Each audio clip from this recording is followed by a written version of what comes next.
Welcome back. We've reached 2015 in the history of Goodgame Empire. As with the prior episodes, we're about to examine in detail all of the content that was added in this year. Before we do so, however, let's take a step back and consider the big picture. I would suggest to you that the transition from 2014 to 2015 marked the end of an era for Empire. The game had survived its early years, and had almost certainly surpassed all of Goodgame Studios' expectations. We've seen so far that the first era of Goodgame Empire was characterized by frequent, impactful, and usually innovative updates. Monetization was present, but not very aggressive. I think the worst that can be said about the game in its first few years is that it suffered from a certain lack of polish. Accordingly, Empire came into 2015 in great shape. Players were getting used to a rotation of events that included the Battle for Berimond, the Nomad Invasion, the Thorn King and its reskinned variants, and the War of the Realms. 2014 had brought the Storm Islands, legendary levels, gems, and a revamped sound and appearance for the game. The game was complex enough to be interesting, but still basic enough to be accessible to new players. 2015, I would suggest, and obviously this is to some degree a matter of framing and perspective, marked the end of Empire's early era. As we're about to see, throughout this year, Goodgame Studios was quite evidently seeking out creative ways to monetize the game. When it came to adding new content, Goodgame Studios seems to have taken on a bit less risk. There were some innovative updates, but too often they missed the mark, in some cases failing to meaningfully impact the player experience at all. As I did the research for this video, I kept waiting for what the year's defining content update would be, but I'm not sure there was one. Now, the game was by no means bad. After all, Goodgame Studios could rest on the back of the 3 years of quality updates it had previously delivered, but perhaps some opportunities were missed. That's my take, at least. Let's see if I can convince you of it over the course of this episode. The year did start off on a strong note. In January, Goodgame Studios added the Hall of Legends, a unique building that made the legendary levels significantly more impactful. Each legendary level unlocked an upgrade for the Hall of Legends, up to 499 upgrades in total. Upgrades were expensive and slow. They also required kingdom resources. Clearly, Goodgame Studios intended it to take players months, if not years, to complete this building. But players did find some ways to speed things up. Remember, at this point in the game, due to an exploit, players could magically multiply their resources by attacking friendly accounts using extra resources-looted equipment. Each Hall of Legends upgrade awarded the player one legendary skill point, which the player could then allocate in either of two skill trees.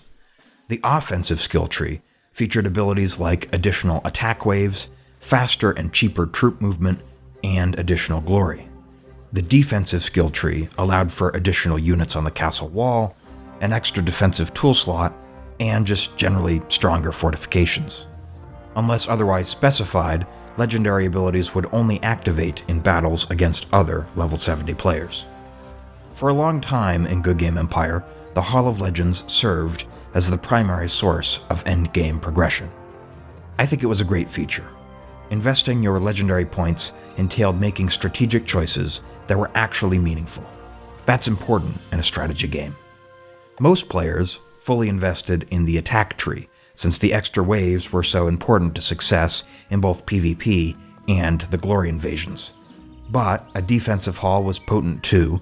It could allow you to make a stalwart defense against a more powerful player.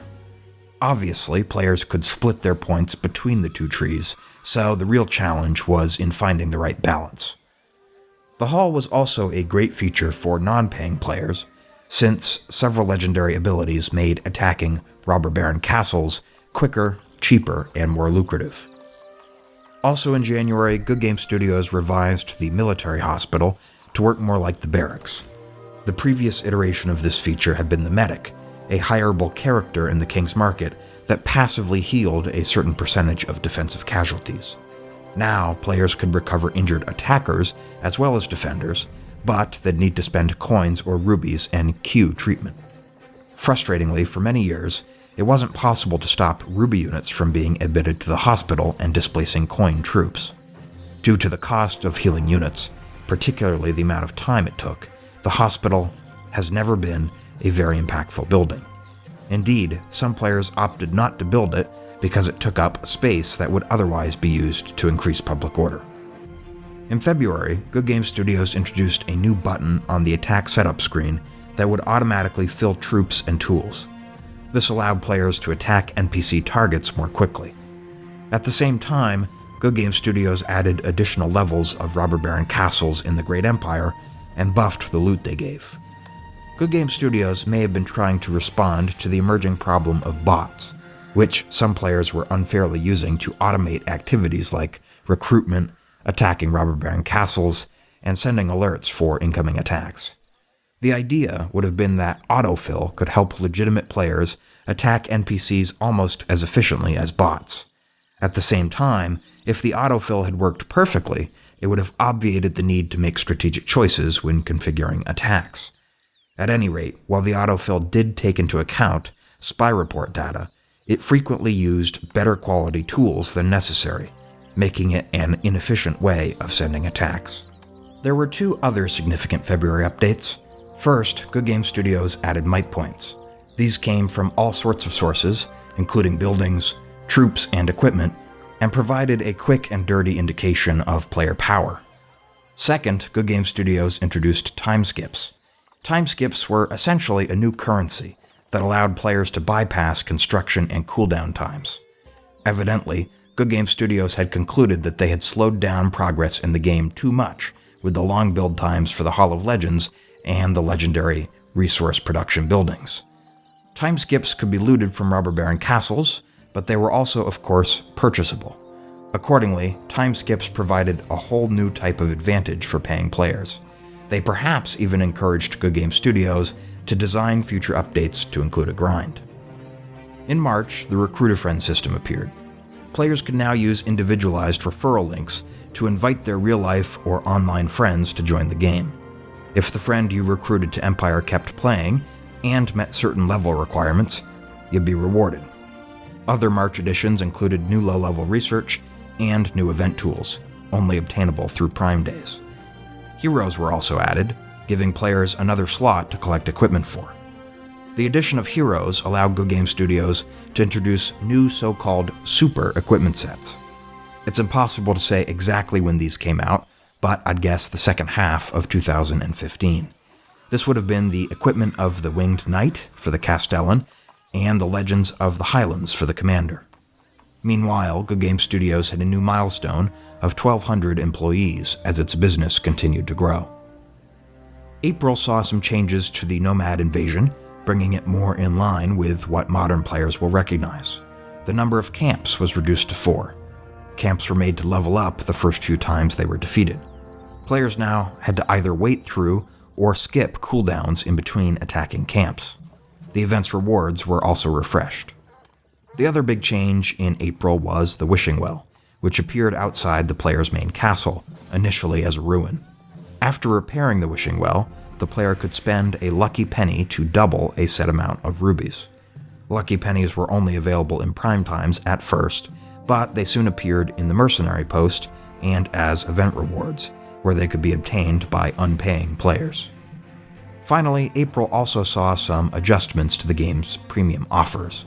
There were new combo tools like the Tunnelin that offered extra glory while also strengthening your attack. And there was now also a purchasable glory hour. In May, Laboratories made their first appearance.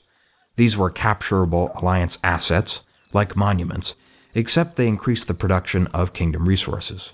However, Labs seemed underpowered from the beginning in light of the resource multiplying technique we talked about earlier. Goodgame Studios also released a new version of the Colossus where players donated coins. A small improvement to the Equipment Forge automated the placement of equipment and gems. In June, Goodgame Studios revised the rewards associated with the Foreign Invasion, perhaps to add the Armor of the Foreign Invader Commander set. And good news, you could also now buy rubies with Bitcoin. Goodgame Studios added 50 new legendary levels, but they didn't unlock anything as there weren't any corresponding new Hall of Legends upgrades.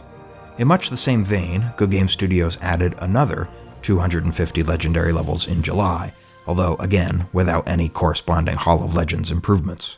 Ruby offers would now include veteran demon horrors, and the Wheel of Fortune was changed to allow players to spend rubies to guarantee a jackpot spin.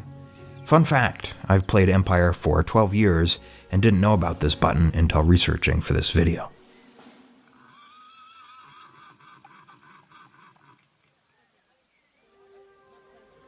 In August, Goodgame Studios introduced Alliance Coats of Arms, though at the time this was merely a visual feature. The game's tutorial was updated, perhaps to remove the storyline with Wolfguard the Flayer.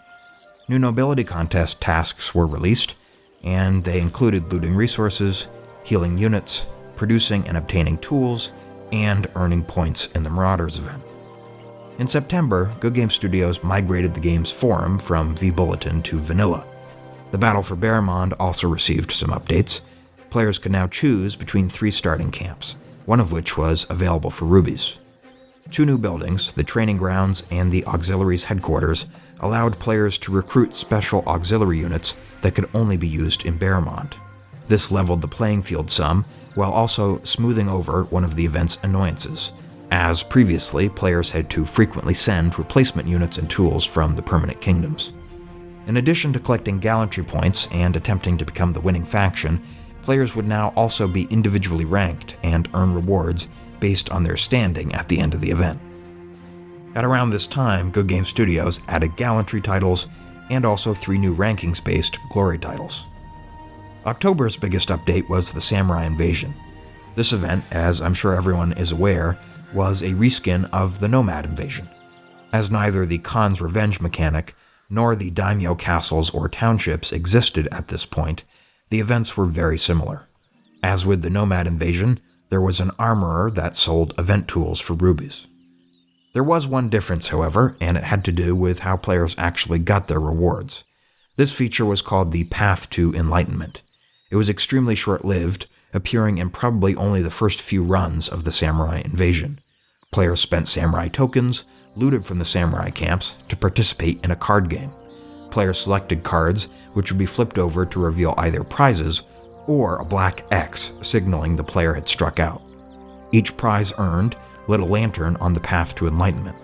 The game ended when either all 5 lanterns were lit, in which case a jackpot reward was given, or the player had suffered 3 strikes.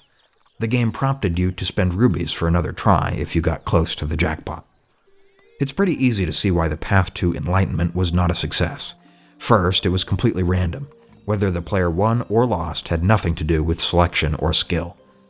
What's more, it gave players very little control over what rewards they got, which perhaps disincentivized participation in the event. On top of all this, it was kind of time-consuming. October also saw Empire's first long-term point event, or LTPE. This was a month-long event that provided an additional layer of rewards for participation in the Nomad Invasion, the Foreign Invasion, and now the Samurai Invasion as well. This particular LTPE was called the Nailbiter event, and the rewards it gave were Halloween-themed. Goodgame Studios would run many more LTPE events in the future, often using them to introduce new equipment sets. The addition of the Samurai Invasion and the first LTPE pale in comparison to October's biggest milestone, however, which is that I began making videos. In all seriousness, I can now use my own footage throughout the rest of this series, which I'm pretty excited about. Now, there were only a handful of small changes in November. Goodgame Studios revised the login bonuses, changed titles so that they awarded might points, and made adjustments to premium offers. Goodgame Studios also introduced a nobility contest where the task was to spend rubies. In December, another LTPE debuted. This time it was winter-themed. The Great Kingdoms map got this really ugly seasonal makeover. Goodgame Studios used the background from the Everwinter Glacier, but didn't bother to change the icons for castles and outposts to remove the green grass. December also saw the addition of fast travel feathers, which was significant for PvP. There was also a new premium building, the Glory Memorial, that increased glory earned in all battles. It had 100 levels and was extremely expensive, so it was essentially a ruby sink for the game's biggest spenders. At Goodgame Studios, the year ended on something of a bitter note, although I suspect very few players knew of this. Goodgame Studios was accused of laying off employees after they attempted to unionize. In a press release, Goodgame Studios denied that the layoffs were motivated by the union activity. Goodgame Studios further argued that the union election should be delayed and conducted in English so that a greater share of its employees could have an opportunity to participate. In the end, the bid to unionize failed. That brings us to the end of today's episode. Are you convinced that 2015 was a bit of a dud year for Goodgame Empire? My suggestion that it was is based on the following considerations. First, new features like the Laboratories and the military hospital seem to have failed to have meaningfully impacted the game. What's more, other new additions like the path to Enlightenment were taken out fairly quickly. The samurai invasion, probably 2015's biggest change, was merely a copy of another event that had been added 2 years prior. We also saw that Goodgame Studios made frequent adjustments to Empire's premium offers this year, in almost every case making them more appealing, to the detriment of the game's overall balance. Meanwhile, bots and resource farming were becoming rampant, something that Goodgame Studios hadn't yet managed to adequately address. Again, I'd be eager to hear what you think. That's all for today's video though. Thank you for watching. Leave a like on the video to help it reach a bigger audience, and subscribe to be alerted of future uploads. As you might be able to guess, next time we'll take a look at 2016. Bye-bye.